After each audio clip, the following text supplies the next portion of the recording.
पवित्र आत्मा जी मैं प्रार्थना करता हूँ तेरा वचन तेरा कलाम इनकी जिंदगियों में आशीष को लेकर आए।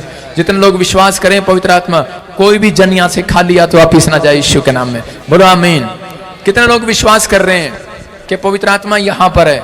आप विश्वास करें प्रभु ने आपको आनंदित होने के लिए बुलाया है। आज बहुत सारे लोग दुखी हैं सिर्फ इस बात के लिए कि लोग हमारा मजाक उड़ाते हैं, हमारी नाम धराई करते हैं। लेफ्ट साइड कैमरा लगा। और आज बहुत सारे लोग दुखी हैं, परेशान हैं सिर्फ किस बात के लिए कि लोग हमारी नाम धराई करते हैं, लोग हमें बुरे कमेंट्स करते हैं, लोग हमें बोलते हैं कि तेरा क्या बना, तू चर्च में गया, तेरा क्या मिला। हो सकता है आज आप में से भी यहाँ पर कोई व्यक्ति ऐसा बैठा हो जिसको सालों साल से जो प्रार्थना कर रहा हो लेकिन एक भी उत्तर उसको ना मिला हो और लोग आपकी नाम धराई कर रहे हो, अपने आपकी नाम धराई कर रहे हो। आपके माँ बाप कह रहे हो कि अब तू चर्च जाना बंद कर दे, लेकिन मैं ऐसे लोगों को गुड न्यूज दे रहा हूँ कि परमेश्वर आज रात आपके लिए स्वर्ग के सिंहासन से खड़ा होगा यीशु मसीह के नाम में और नाम धराई करने वालों के मुंह को बंद करेगा, क्योंकि मेरा परमेश्वर अपनी संतानों का ध्यान करना जानता है यीशु मसीह के नाम में। आप परम प्रधान की संतान है, आप उस परमेश्वर की संतान है जिसने कहता है कि पूरी दुनिया को बनाया है। आज रात आपके लिए खुशखबरी है, जिसने आप पर उंगली उठाई है वो दांतों तले खुद अपनी उंगलियां दबाएंगे और हैरान हो जाएंगे यीशु मसीह के नाम में। पवित्र आत्मा काम करेगा ये, क्योंकि महीना आपके लिए आशीष का महीना है, क्योंकि वो दिन क्रिसमस के दिन चल रहे हैं। परमेश्वर आपके जीवन में आशीष देने के लिए जा रहा है यीशु के नाम में। बस आपको शैतानी ताकतों से बचना है। शैतान हमेशा क्या करता है कि एक व्यक्ति को निराश करने के बाद आसमान में ढोल बजाता है और भंगड़ा पाता है, हमने इसे निराश कर दिया। आज मैं 2 लोगों को निराश करके आया हूं, आज मैं 4 लोगों को निराश करके आया हूं। लेकिन आज रात पवित्र आत्मा कह रहा है कि आज परमेश्वर उन लोगों की जिंदगियों में काम करेगा जो खुद को आनंदित करना सीख जाएंगे, जो खुद को आनंद में लेना सीख जाएंगे। अगर आज आप बीमार हैं, आपको शैतान निराश कर रहा है आपके विचारों में कि आप चंगे नहीं हो सकते, डॉक्टर ने आपको जवाब दे दिया, आपके ऊपर कर्जा है, आपने लोन लिया, घर लिया, गाड़ी ली, किस्त नहीं भर पाए और आप निराश हो गए हैं। शैतान आपका पीछा कर रहा है, लोगों के द्वारा आपको तोड़ रहा है, मरोड़ रहा है कि तेरे पास बच्चा नहीं है। लेकिन आप संभले, खुद भी संभले और दूसरों को भी संभाले। आज रात परमेश्वर आपके ऊपर आनंद का तेल देने वाला है यीशु मसीह के नाम में। आनंद का तेल आएगा आपके घर में, आनंद का तेल आएगा। याद रखना कि परमेश्वर उन लोगों की कभी नहीं सुनते हैं जो लोग निराश रहते हैं, परमेश्वर उन लोगों की सुनते हैं जो लोग आनंदित रहते हैं। बहुत सारे लोग आनंदित नहीं है, लेकिन आज परमेश्वर अपने लोगों को बयान करना चाहता है। पहला शमूएल 1:6 से कि यहाँ पर एक हन्निन्ना और पनिन्ना 2 औरतें थी, एक आदमी था उसकी 2 पत्नियां थी, एक का नाम हन्निन्ना एक का नाम पनिन्ना। और उसी समय कहने के पनिन्ना को तो बच्चा हो गया लेकिन हन्ना को बच्चा नहीं हुआ, हन्ना के पास बच्चा नहीं था। और इसी समय और वहां पर उसकी सौतन उसको चिढ़ाया करती थी, लिखा परंतु उसकी सौत इस कारण से उसको चिढ़ाती थी, यहोवा ने तेरी कोख को बंद कर रखा है, और उसे अत्यंत करके चिढ़ाया करती थी, जलाया करती थी, भुनाया करती थी, एलर्जी उससे जलन करती थी। मैं कह रहा हूं कि हो सकता है आप में से भी कोई यहां पर आपके आसपास ऐसी आत्मा हो कि जो आपको चिढ़ा रही हो, जो आपकी नाम धराई कर रही हो कि तेरा क्या बना, मेरे घर में शांति है, तेरे घर में बरकत नहीं है, मेरे पास पैसा है लेकिन तेरे पास पैसा नहीं है। आज हो सकता है आप में से किसी न किसी व्यक्ति को कोई आत्मा परेशान कर रही हो, लेकिन आज रात मैं कह रहा हूं उस परेशानी का अंत होगा, दी एंड होगा चर्च। आमीन। आप अगर रिसीव करेंगे आज दी एंड हो जाएगा यीशु मसीह के नाम में।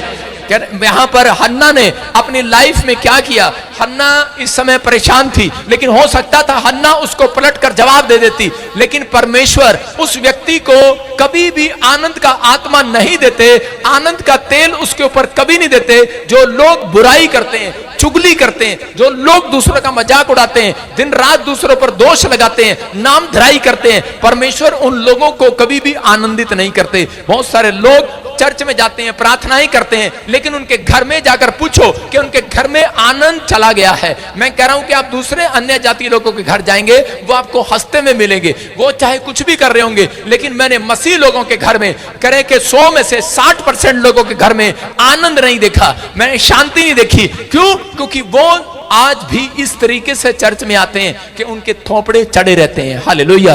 वो कभी भी आनंद को महसूस नहीं कर पाते, लेकिन बहुत सारे लोग निराश रहते हैं। इसलिए यीशु मसीह ने कहा चिंता करके ये ना कहना हम क्या खाएंगे, क्या पिएंगे, कहां जाएंगे, क्या करेंगे, क्या। सबको जेएमसी की मैं जतिन बब्बर और आप देख रहे हैं क्रिश्चियन ब्लॉग। तो आप ये प्रभु का वचन सुन रहे हैं, आपको कैसा लग रहा है?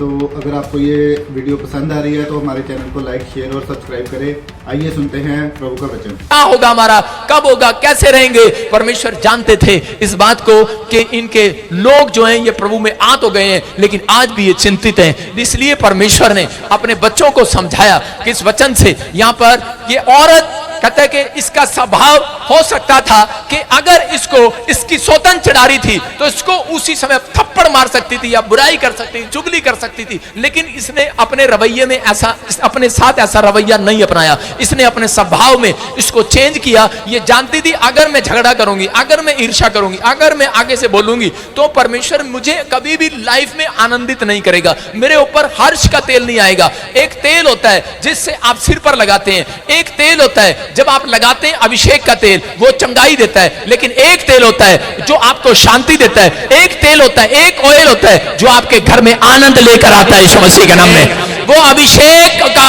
आनंद वाला तेल आज रात आपके सिर पर आ जाए। आमीन बोलने वाले कह रहा है वो आनंद का तेल, आनंद आपके घर में होगा तो आप ज्यादा काम कर सकते हैं। इसलिए बाइबल में लिखा गलातियों की पुस्तक में कि आनंद का आत्मा, आनंद का दान आपके अंदर होना चाहिए। इसलिए यहां पर कहता है ये उस औरत के अंदर जानती थी कि मेरे घर में आनंद नहीं आएगा, मेरी गवाही नहीं बनेगी। इसलिए इसने अपनी सौतन को चिढ़ाने की बजाय, उससे बदला लेने की बजाय, पलटा लेने की बजाय इस औरत ने क्या किया, इसने परमेश्वर के घर जाना पसंद किया। इसने परमेश्वर के सामने घुटने टेकना पसंद किया। ये इंसानों के सामने रोने की बजाय, इसने बदनाम करने की बजाय अपने पति को, कई औरतें बदनाम करती है मेरे पति में शुक्राणु कम है। कई बार पति पत्नी को बदनाम करते हैं, सास बहू को बदनाम करती है और कहती है इसकी ट्यूबें बंद है, पता नहीं कुलखनी कहां से आ गई मेरे घर में। बहुत सारी बातें हम लोग ऐसा करते हैं, मजाक उड़ाते हैं, ठट्ठा करते हैं, ईर्ष्या करते हैं और चीज में अपने ही लोग अपने लोगों की बुराई करते हैं। परमेश्वर ऐसे लोगों के घर में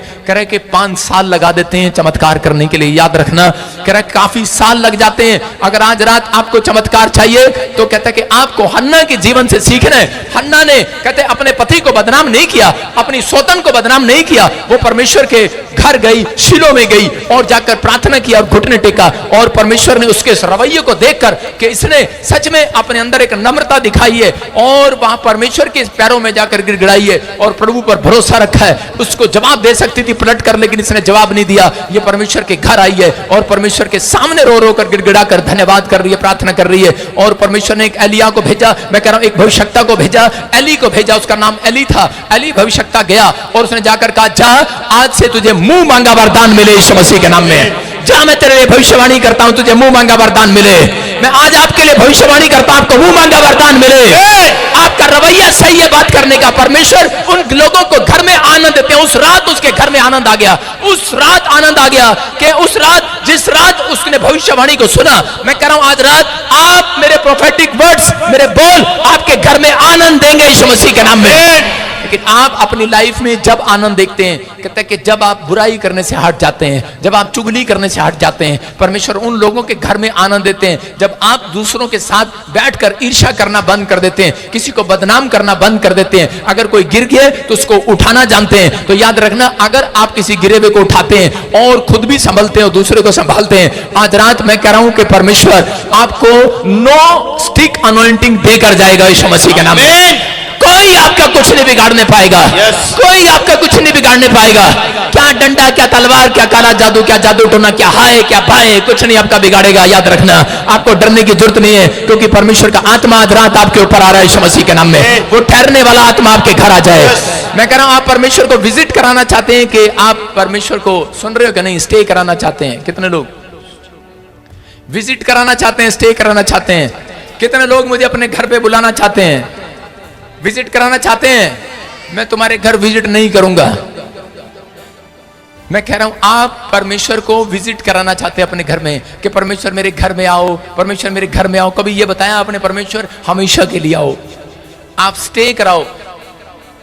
अलीशा जो था वहां पर एक कुलीन स्त्री थी, उसने विजिट के लिए नहीं बुलाया, उसने उसके लिए खाट बनवाया। उसने कहा जब भी आप आएंगे यहां पर स्टे करेंगे। हालेलुया।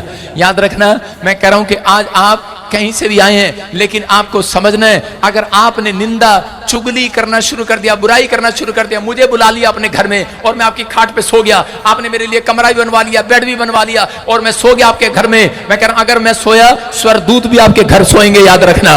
मैं कह रहा हूं अगर मैं लेट गया, लेकिन उसके बाद क्या होगा, आपने अपने घर में चुगली करना शुरू कर दिया, उधर से क्या क्या की आवाजें आ रही हैं, बच्चों को पीट रहे हैं, चुप क्या कर रहा है, तो उसी समय मैं उठूंगा और चला जाऊंगा तुम्हारे घर से, मैं दोबारा स्टे करने नहीं आऊंगा। समझ जाना, अगर आप बुराई करते हैं, आप ईर्ष्या करते हैं, आप चुगली करते हैं, आप हटते नहीं हैं पुराने स्वभाव से, तो परमेश्वर जो आपके अंदर स्टे करता है वो वहां से चला जाएगा। याद रखना, चला जाएगा। वो अंदर स्टे करना चाहता है उन लोगों के जिन्होंने अपने मन को साफ कर लिया है, जिन्होंने अपने मन में से चिंताएं हटा ली हैं। दो तरीके के लोग हैं, एक प्रार्थना करते हैं लेकिन फिर भी बर्बाद हैं। याद रखना, मैंने ऐसे लोग देखे हैं जो प्रार्थना करते हैं फिर भी बर्बाद है। कौन कहता है प्रार्थना करने के बाद बर्बाद होते हैं? मैं कहता हूं, बाइबल कहती है प्रार्थना करने के बाद फिर भी बर्बाद है। कहता प्रार्थना करने के बाद बर्बाद इसलिए क्योंकि वो लोग विश्वास नहीं करते, वो लोग प्रार्थना ही कराते हैं। पास्टर जी प्रार्थना करना, हमारे बच्चा हो जाएगा, 3 बार पूछेगा हेलो पास्टर जी हो जाएगा, हेलो पास्टर जी हो जाएगा, हेलो पास्टर, अरे जा चली जा हो जाएगा। पास्टर भी आगे से कहेगा जा चली जा हो जाएगा। मैं कह रहा हूं कि विश्वास का आत्मा आपके अंदर होना चाहिए। कहता है कि अगर आप प्रार्थना करने के बाद विश्वास करते हैं, पवित्र आत्मा कह रहा है कि आज रात के बाद आपके घर आनंद की लहर आएगी, आपके हाथों पर, आपके सिर पर वो तेल आएगा यीशु मसीह के नाम में, जो आपको गवाही देकर जाएगा, आपकी बड़ी टेस्टमनी बनाएगा और आप आनंद के साथ आएंगे चर्च। कह रहा है कितने तैयार हैं कि आज परमेश्वर का आनंद आपके घर में आए? आप तैयार हैं तो आज आपके हाथों पर, आपके सिर पर वो हर्ष का तेल आ रहा है चर्च।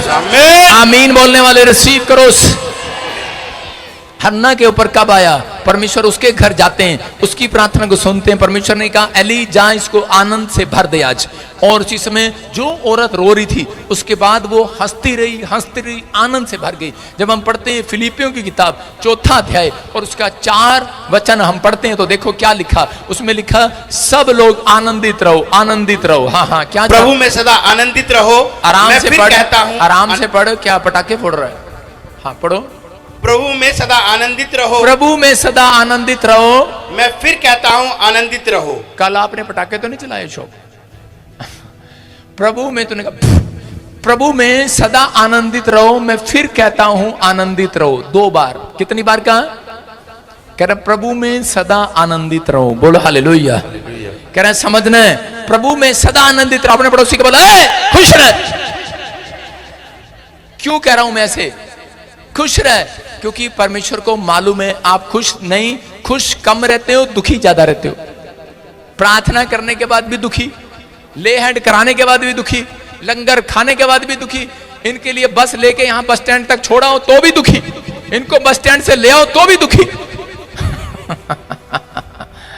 फिलिपियों 4:4 बोल रहा है अरे प्रभु में आनंदित रहो, आनंदित रहो, आनंदित रहो, आनंदित रहो। हम बुढ़े हो जाएंगे, तुम आनंदित रहो।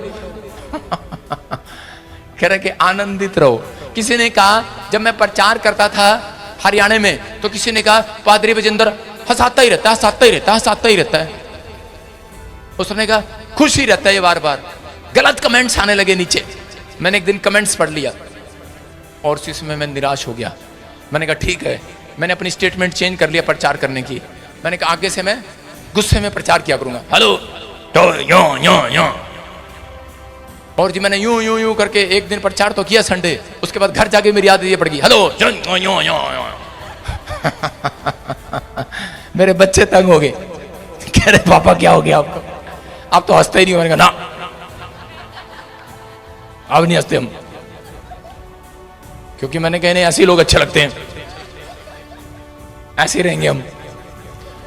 और उसके बाद मैं आपको बता रहा हूं कि पवित्र आत्मा रात को आया और मुझे कहा बेटे आनंदित रहो, आनंदित रहो, आनंदित रहो। कह रहा अपना स्वभाव चेंज कर। मैंने कहा क्या हो गया?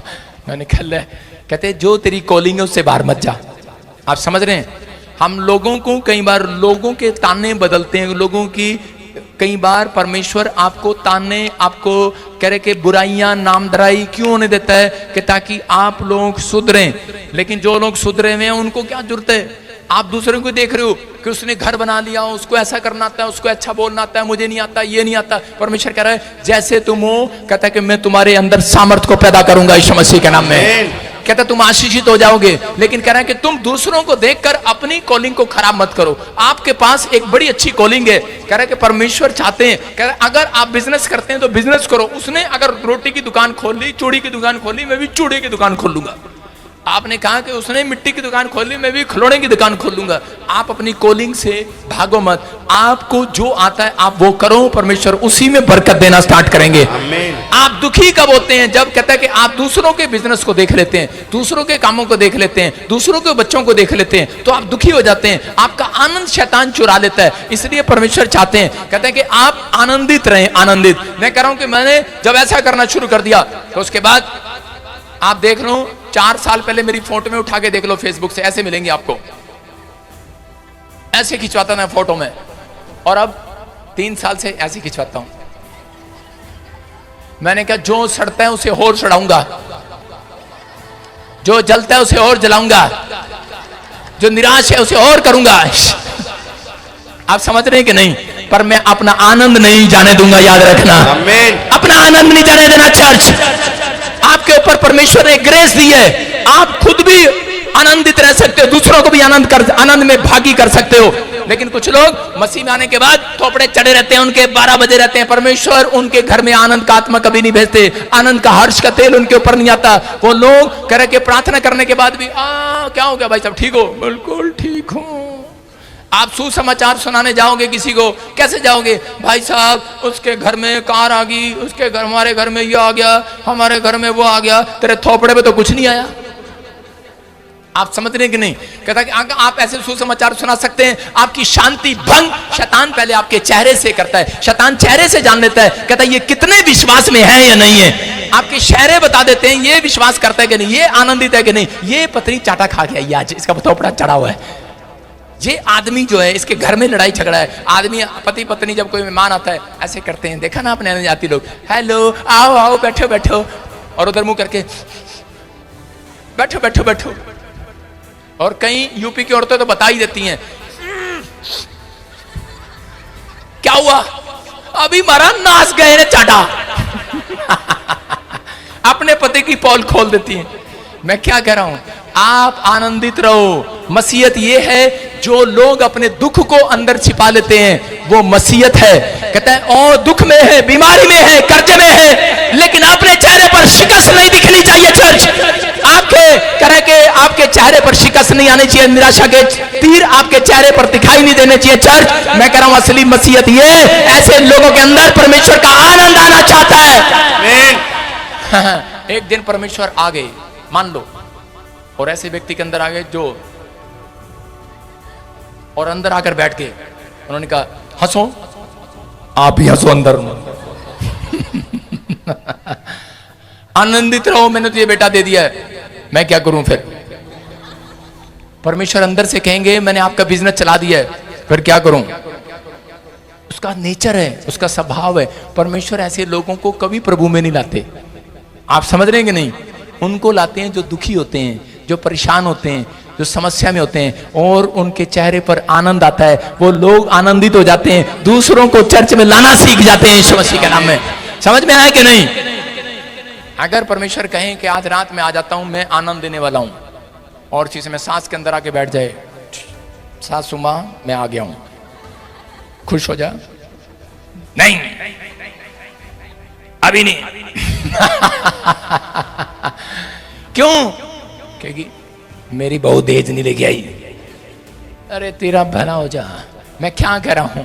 परमेश्वर का आत्मा कह रहा है आनंदित रहो, आनंदित रहो, आनंदित रहो। परमेश्वर ऐसे लोगों के घर आनंद देना चाहते हैं। बाइबल में, बाइबल जब हम पढ़ते भजन संहिता 45 के 7 में हम पढ़ेंगे, देखो क्या लिखा। दाऊद इस बात को जानता था कि दाऊद के ऊपर परमेश्वर का आनंद है, और परमेश्वर आनंद का अभिषेक का तेल लोगों पर डालना जानता है। हाँ पढ़ेंगे, देखो क्या लिखा। तूने धर्म से प्रीति और दुष्टता से बैर रखा है। दाऊद के बारे में बोल रहा है परमेश्वर।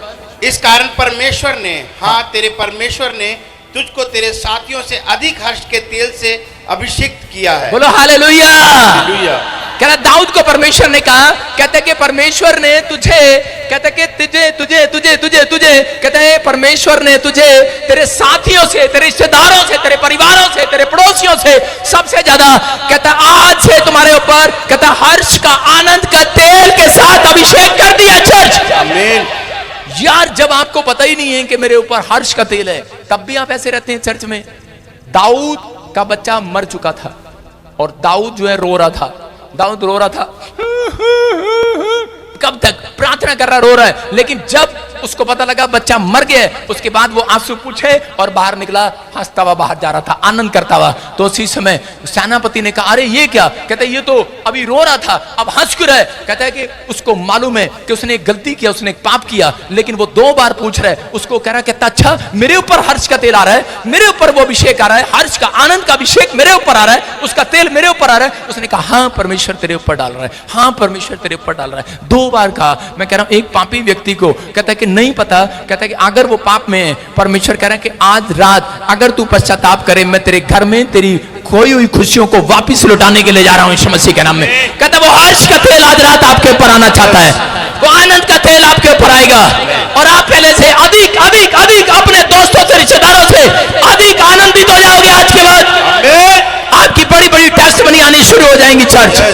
कहता लेकिन आपको पता होना चाहिए, लेकिन लोग आनंद नहीं मनाते क्योंकि लोग उनको गिराते हैं, दबाते हैं, नीचे फेंकने की कोशिश करते हैं, उनकी बुराई करते हैं, नामधराई करते हैं और मसीह लोग नीचे गिर जाते हैं, डाउन हो जाते हैं और टेंशन ले लेते हैं, यहाँ पर माइंड में रख लेते हैं और उसी समय गिरने लगते हैं, परेशान हो जाते हैं। एक जगह पर के शमूएल भविष्यवक्ता जब यिशै के घर गया, दाऊद के बाप के घर गया, उसने कहा कि तेरे पास कितने बच्चे हैं? उसने कहा 6 बच्चे हैं। उसने कहा सामने लेकर आ, परमेश्वर ने तेरे एक बच्चे को राजा होने के लिए चुन लिया है। और वो पहला आया, दूसरा आया, तीसरा आया, चौथा आया, 5वां आया, 6ठा आया। उसने कहा इनमें से कोई भी नहीं है कहता जो राजा के लिए अभिषेक किया जाए। उसने कहा अच्छा, कहता कि और बच्चा है? उसने कहा वो तो बेकार है। उसके बाप ने कहा वो तो बेकार है, वो तो किसी काम का नहीं है। उसने कहा वो इस योग्य नहीं है। उसका बाप उसकी इंसल्ट कर रहा था, उसी का बाप उसे बदनाम कर रहा था, उसी के घर के लोग उसे बदनाम कर रहे थे। लेकिन उसने कहा नहीं, ये कैसा भी है? कहता है कि उसको मेरे सामने लेकर आओ। जब वो सामने आया उसने कहा यही है, कहता है यही है जिसका राजा होने के लिए अभिषेक परमेश्वर ने कर दिया है। उसने कहा अरे ये क्या? उसने कहा ये क्या? उसने कहा बेहोश हो गया उसका बाप। यिशै 2 बार गिर गया नीचे। उसने कहा अरे ध्यान से देख, ये वाला बेटा होगा, गलती होगी तुझे, रॉन्ग नंबर लग गया, देख तो सही, ये होगा, ध्यान से देख, ये होगा। उसने कहा नहीं, कहता यही है। कहता ये तो काम नहीं जानता, ये तो कुछ नहीं जानता, ये तो बेकार है, ऐसा है। हो सकता है आपके घर में भी कोई ऐसा व्यक्ति हो कि मेरे ऊपर कोई भी काम नहीं है, मेरे पास बिजनेस नहीं है, मेरे पास जॉब नहीं है, मेरे पास बच्चा नहीं है, मैं मां नहीं बनी, मैं ठीक नहीं हुआ, मैं बीमार रहता हूं। आपका बच्चा शराब पीता, आप निकम्मे हो, कैसे भी हो, लोग बोलते हो, आपका मन, आपके विचार कहते हो कि मैं किसी काम का नहीं हूं, मैंने जो भी किया आज तक नुकसान किया अपने माँ बाप का। आपके माँ बाप आपको गधा बोलते हो। लेकिन परमेश्वर कह रहा है, कहता आज रात कह रहा है तुम्हारे ऊपर ऐसा अभिषेक आएगा, तुम ही आनंद का तेल तुम्हारे ऊपर डाला जाएगा। और उसी समय शमूएल ने कुप्पी लिया और दाऊद के ऊपर डाल दिया है वो तेल। मैं कह रहा हूं आज रात मैं आपके ऊपर वो तेल से डाल देता हूं, आनंद का तेल आपके ऊपर। जो आपको बदनाम कर रहे हैं आपके घर आनंद आएगा, जो आपको बेकार समझ रहे हैं आपके घर आनंद आएगा, जो आपकी शांति भंग कर रहे हैं आपके घर आनंद का तेल आएगा। तुम पहले से ज्यादा जवान हो जाओगे, तुम पहले से ज्यादा अमीर हो जाओगे। आपका निकम्मा बच्चा आपके लिए पूरी दुनिया में चमत्कार करेगा। आप ही है वो व्यक्ति, याद रखना, जो सक्सेसफुल जिंदगी जियोगे यीशु मसीह के नाम में। आप सफल होंगे, आप सफल बिजनेसमैन बनेंगे, आप सफल स्टूडेंट बनेंगे, आप गवर्नमेंट जॉब पर जाएंगे, आप बड़े बड़े पद पर जाएंगे, आपके बच्चे इतिहास रचेंगे, क्योंकि आज रात मेरे परमेश्वर का आनंद का तेल अभिषेक आपके ऊपर आ चुका है। बोलो हालेलुया। जब आप मसीह में आए, परमेश्वर ने कहा जा आज से तू मेरी संतान है। जब आपने बपतिस्मा लिया, परमेश्वर ने क्या नहीं कहा था कि तुम मेरी संतान हो? अब्राहम को कहा तुम मेरी संतान है, आपको कहा तुम मेरी संतान हो। लेकिन आज के बाद फिर आपके चेहरे पर 12 बजे रहते हैं, उड़े रहते हैं चेहरे पर।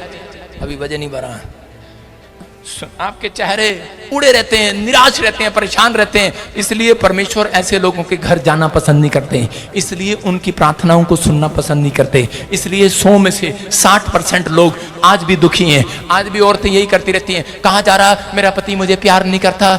ये मैं बहनों से कहना चाहता हूँ, उनके विचार में एक विचार आता है, मेरा पति मुझे प्यार नहीं करता, मेरा पति मुझे प्यार नहीं करता। शैतान उस औरत को पकड़ लेता है। मैं कह रहा हूँ ज्यादातर उनके तलाक कराता है। जो औरतें ज्यादातर ये बातें दिमाग में रखती हैं कि तेरा पति तुझे प्यार नहीं करता, ये तो तेरे लिए पैसे भी लेके आता, अपनी माँ को पैसे पकड़ा देता है और इसी से मैं छोड़ दे, ऐसे पति का क्या करना।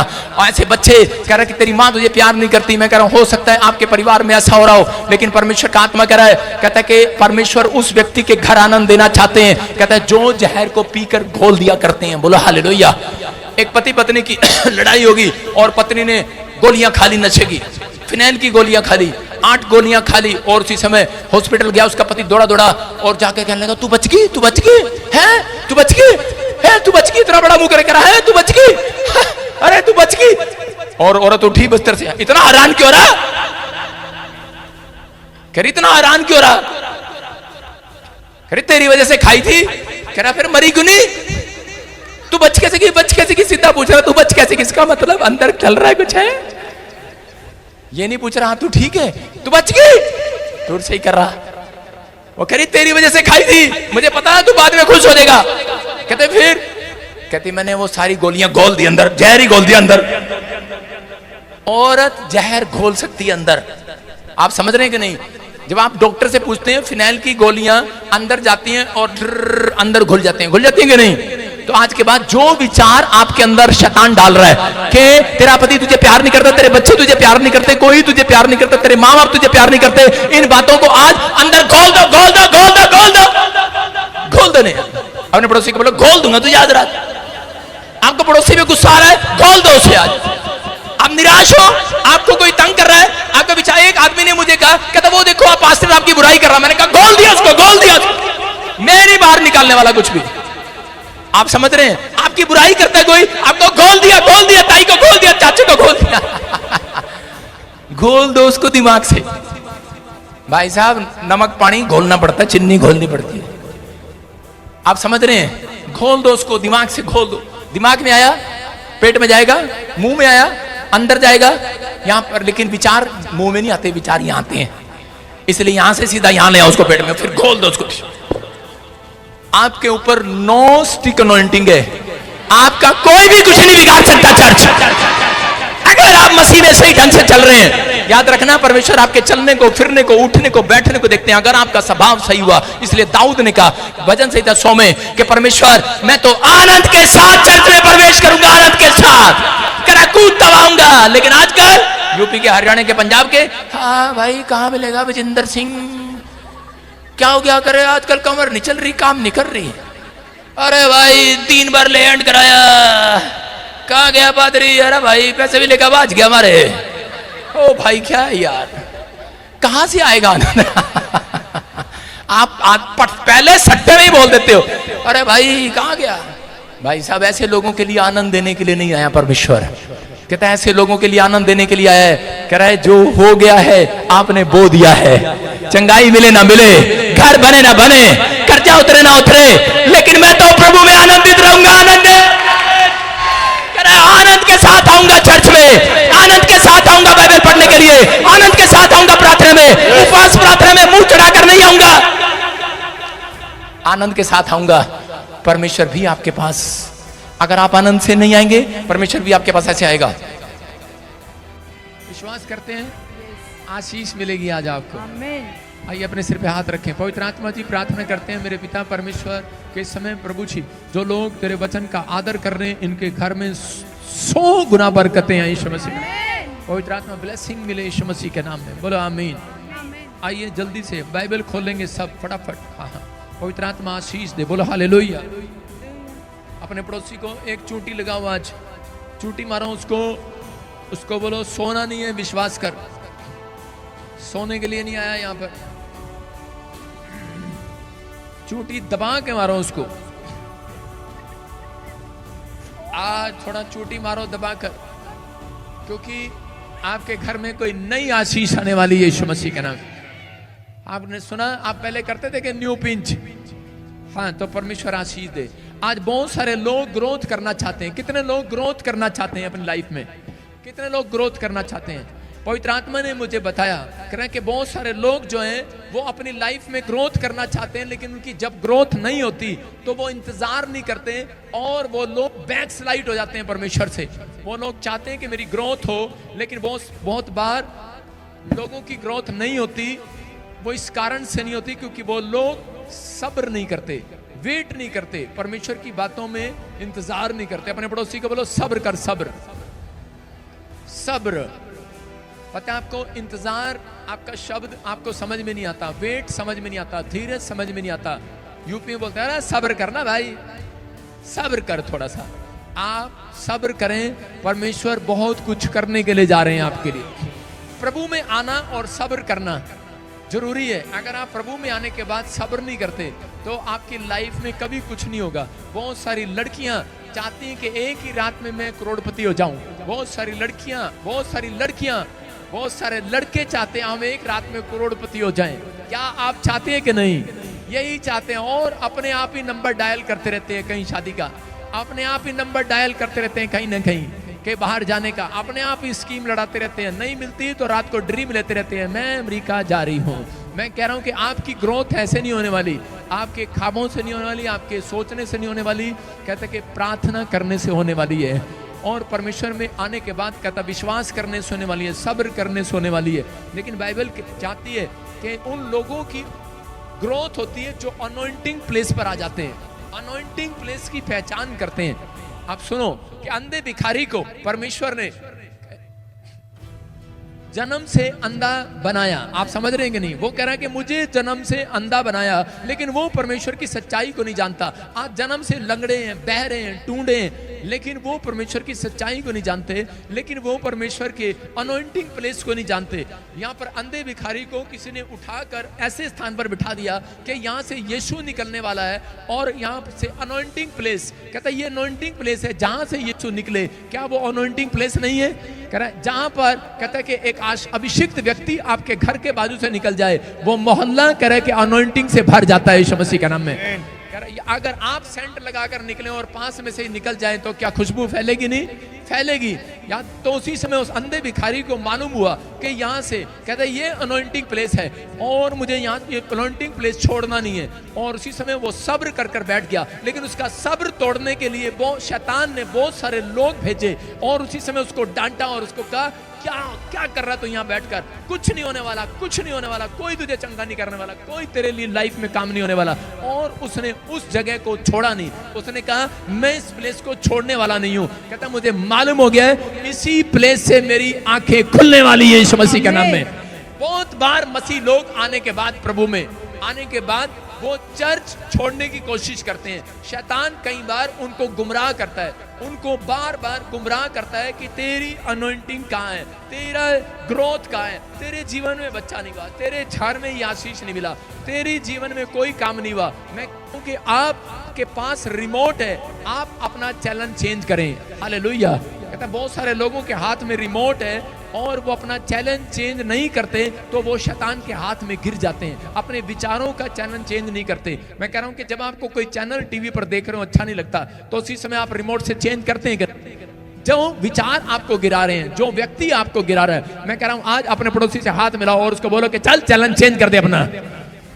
आपका रिमोट आपके पास है, चैनल चेंज करो। अगर आपने का चैनल चेंज कर दो, कह रहे कि जो आपको गिराने की कोशिश कर रहा है, बाइबल कहती है कि कह रहे कि वो व्यक्ति तरक्की करते हैं जो ईमानदार है, वो व्यक्ति सब्र करता है, जो वो व्यक्ति तरक्की करते हैं जो सब्र करते हैं, धीरज रखता है, ईमानदार है और अनॉइंटिंग प्लेस की पहचान करता है और विश्वास करके यीशु मसीह के पास आता है। अंधा भिखारी इतने विश्वास से बैठ गया, सब्र करके बैठ गया और यीशु मसीह उसके पास से चला गया। लेकिन हो सकता था ये अंधा भिखारी बोल सकता था लोगों की तरह कि मेरे जीवन में कोई काम नहीं हुआ, यीशु मसीह तूने मेरे लिए कुछ नहीं किया, तू चला गया। लेकिन इसने ऐसा नहीं कहा और उसी समय परमेश्वर पलट कर आ गया ऐसे व्यक्ति के लिए। याद रखना, जो व्यक्ति अपनी परीक्षा में पास हो जाता है, जो अपने इम्तिहान में पास हो जाता है, जिस व्यक्ति की परिस्थितियां खराब हो, आपके जीवन में कुछ भी आपके लिए अच्छा ना हो रहा हो, लेकिन उस समय में आप परमेश्वर पर भरोसा करके बैठे हो, कि आप टिक कर बैठे हो, आपने सब्र किया हो कि एक दिन मेरे परमेश्वर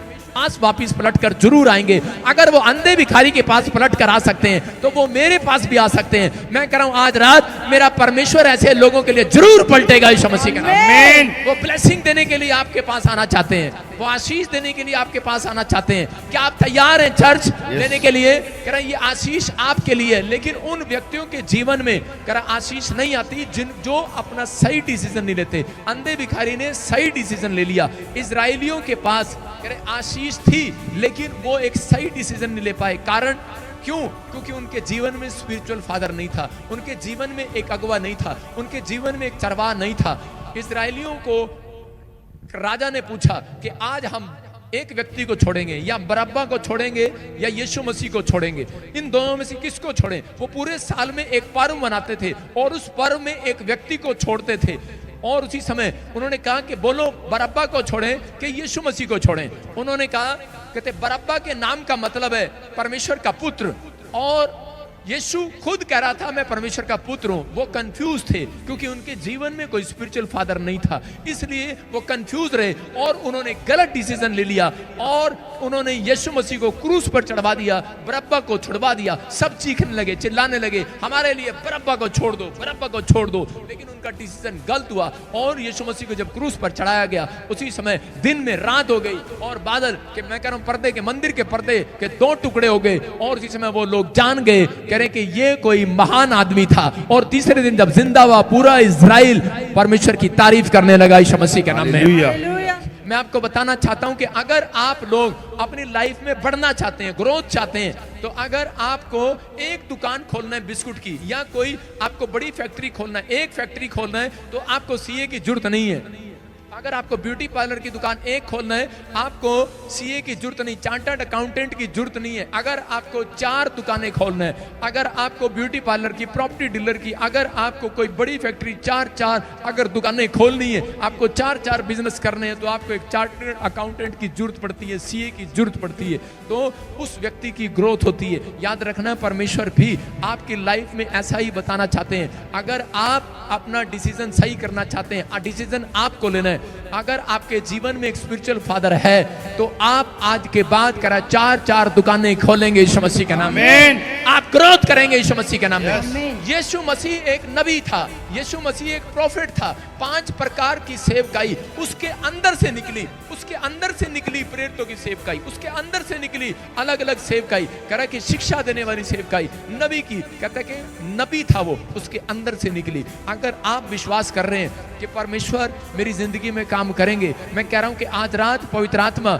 आपके लिए कुछ अद्भुत करना चाहते हैं यीशु मसीह के नाम में, ग्रोथ करना चाहते हैं। लेकिन उन लोगों की ग्रोथ होती है जो लोग अपनी लाइफ में कहते हैं अपने स्पिरिचुअल फादर का सम्मान करते हैं। याद रखना, कह रहा जो जुड़े हुए हैं आज रात कंफ्यूज ना होना, आपको लेना है। लेकिन बहुत सारे लोग कह रहे शैतान भेजता है आपकी जिंदगी में, बहुत बार विचार भेजता है कि छोड़ दे यीशु मसीह को, बैक स्लाइड हो जा, कुछ नहीं रखा, कुछ नहीं मिला तुझे। लेकिन अय्यूब के जीवन में बड़ी परिस्थितियां आई, लेकिन अय्यूब एक बात में टिका रहा। उसने कहा परमेश्वर है जिसने मुझे पहले नहीं छोड़ा वो अब भी नहीं छोड़ेगा। और शैतान ने उसका सब कुछ बर्बाद कर दिया, लेकिन पवित्र आत्मा ने उसके ऊपर उसके लिए एक कवरिंग की हुई थी, उसको कवरिंग दिया हुआ था। मेरी प्रेयर आज आपको कवरिंग देती है। याद रखना, जब हम आपके लिए प्रार्थना करते हैं तो आपके बच्चे कवरिंग कवरिंग कवरिंग है, उनके ऊपर कवर है, वो कवर है, ब्लड से कवर है, जीसस के ब्लड से आप कवर है। शैतान आपका बिगाड़ नहीं सकता, बिजनेस खराब नहीं हो सकता, लेकिन आपको अपनी परख देनी पड़ती है मसीह में आने के बाद।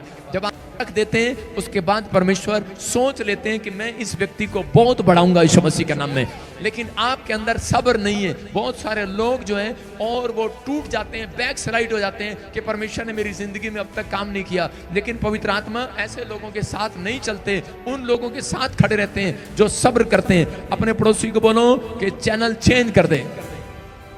आज रिमोट कहता आपके हाथ में है, रिमोट आपके हाथ में है, आपके अंदर विचार चल रहा है, आपके पास लोग आ रहे हैं। एक आदमी मेरे पास आया दौड़ा दौड़ा, कहने लगा देखो देखो, कहता है वो एक चैनल पर आपकी बुराई कर रहे हैं। मैंने कहा यार, मैंने कहा करने दे बुराई, मैंने कहा मैं रिमोट लेकर चैनल बदल देता हूँ, चल रिमोट पकड़ो अपना और चैनल बदल दो, चल बंद हो। आपके हाथ में है यार, मुझे क्या जरूरत है किसी से बहस करने की। कह रहा वो आपकी बुराई कर रहा है, मैंने कहा चल चैनल बंद। आप समझ रहे हैं, आपको समझना है, जब आप अपना चैनल चला कर रखते हैं, आप उस विचार को चला कर रखते हैं, आप उस ख्याल में पड़े रहते हैं, अच्छा पादरी साहब ने ऐसा दिया, अच्छा ऐसा कह दिया, क्या आप विश्वास करते हैं? तो शैतान आपको गिराना चाहता है। मैं कह रहा हूं कि मैं अपनी आत्मिकता भंग नहीं करना चाहता। मैं अपने बच्चों को भी सिखाता हूं, बेटे जब कोई किसी पास्टर की बुराई कर रहा हो, उस चैनल को चेंज कर दो। मैंने कहा जो मजे ले रहा हूं ना चैनल वाला, पैसे कमाते हैं, इनको लाख रुपए आते हैं, हमारी फोटो वीडियो डालेंगे, रोटी चलती है। परमेश्वर ने अगर हमें भंडारी बनाया है, अगर हमें बैंक मैनेजर बनाया है, तो हम अपने बैंक में अपने रिश्तेदारों को नहीं दे सकता लोन, याद रखना कानून है ये। तो आपको भी, हम भी कहता है कि किसी को ऐसे नहीं कर सकते, लेकिन अगर भंडारी बनाया है तो वो सोच समझ के बनाया। मैं ये बातें इसलिए बता रहा हूं कि कुछ लोगों को भड़काया जा रहा है, शैतान जो है उन्हें भड़काता है, उनके खिलाफ खड़ा हो जाता है कि चर्च किसी तरीके से टूट जाए, उसको नहीं पता।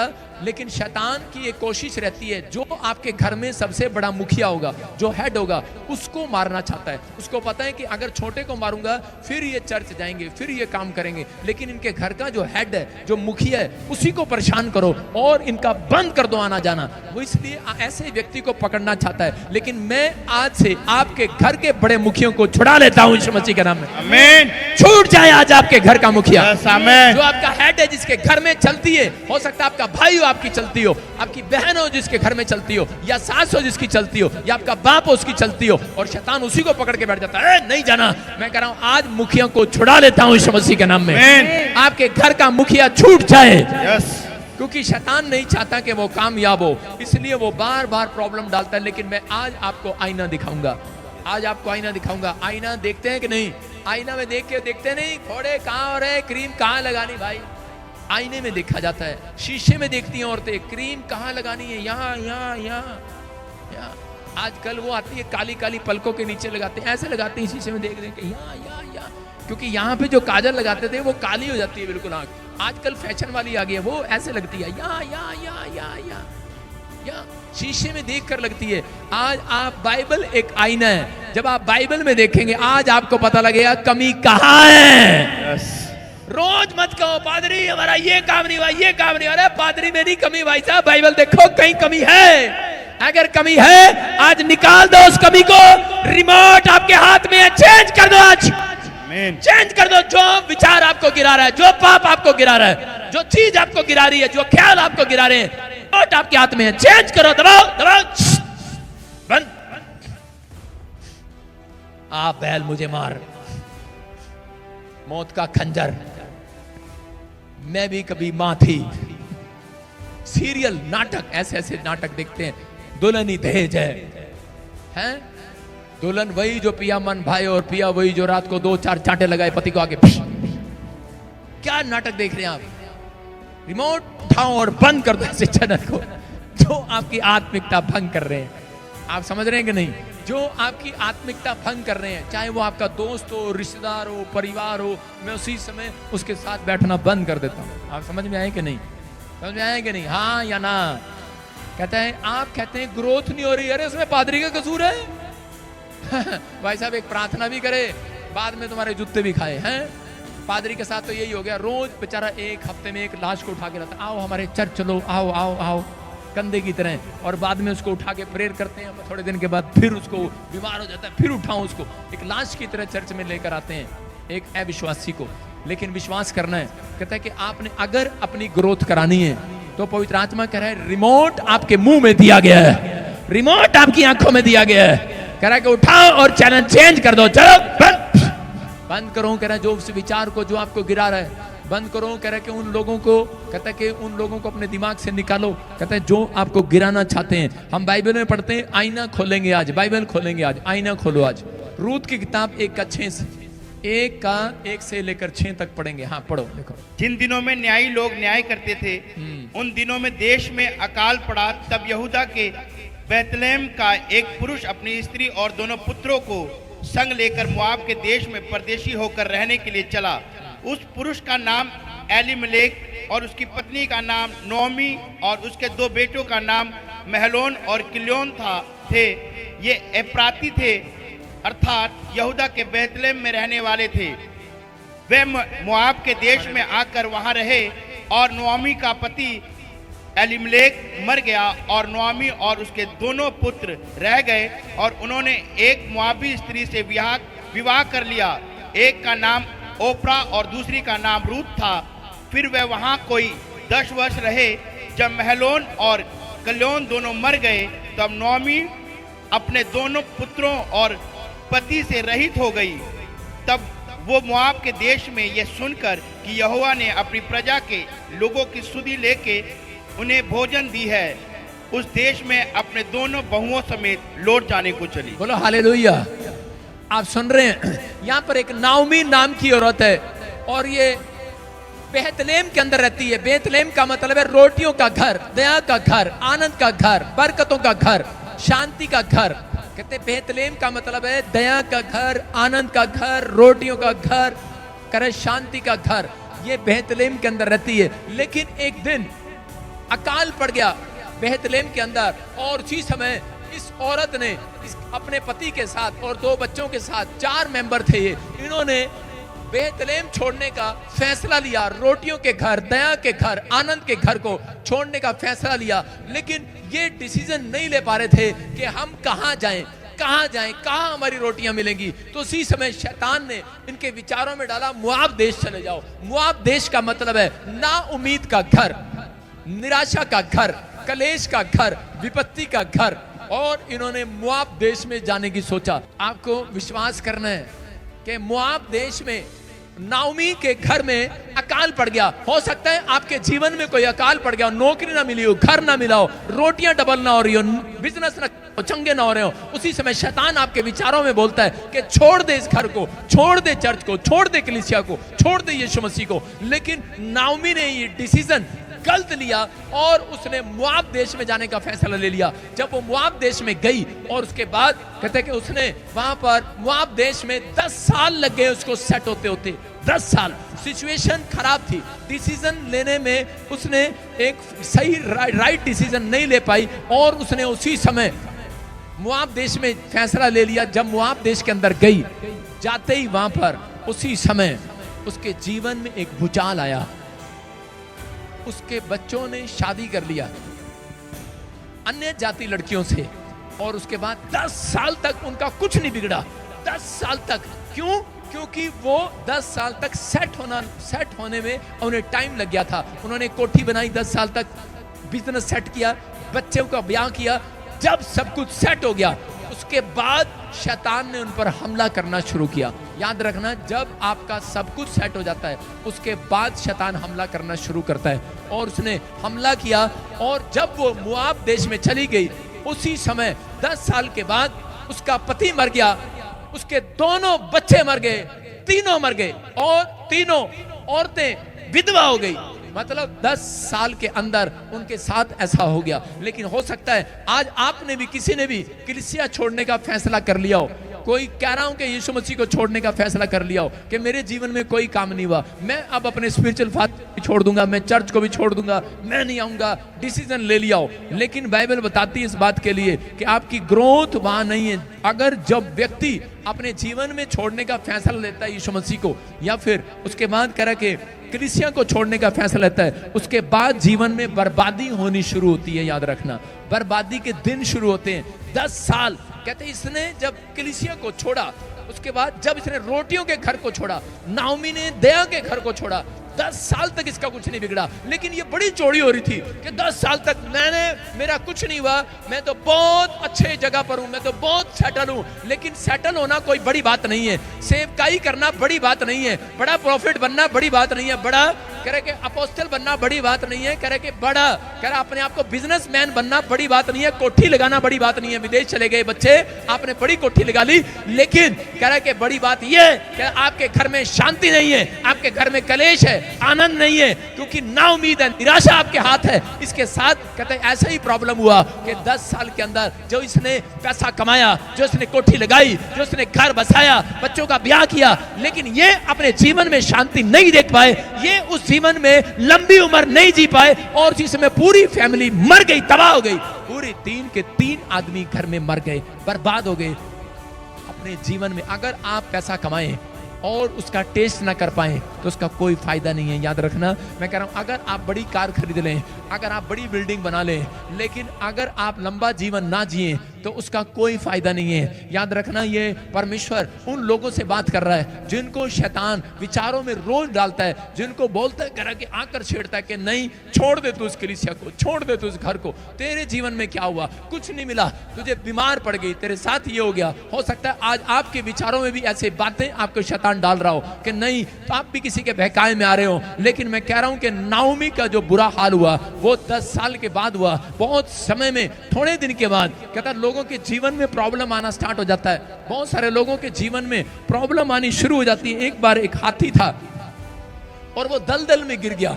जब वो दलदल में गिरा तो उसी समय कि राजा ने कहा इसको क्रेन बुलाओ, रस्सी लगाओ, कुछ भी करो, उसे बाहर निकालो। बहुत कोशिश किया लेकिन बाहर नहीं निकला। जब वो बाहर नहीं निकला तो उस समय में राजा थक गया और उसने कहा छोड़ परे, मरने दे इसको।